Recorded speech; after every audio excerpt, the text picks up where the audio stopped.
आणि माझ्या गीतामध्ये मी एक वाक्य लिहिलेलं आहे. ते वाक्य असं सांगतो, काही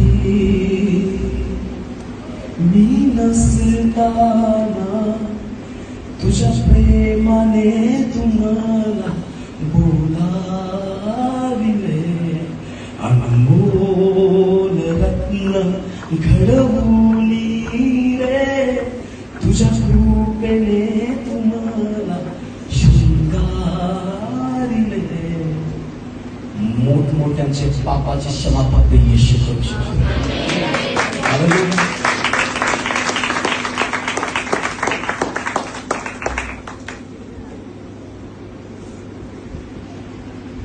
माझ्या वडिलांच्या बद्दल मी ज्या ज्या वेळेला विचार करतो, खरंच देवा धन्यवाद होतो की अशा परिवारामध्ये देवा मला जन्म आला.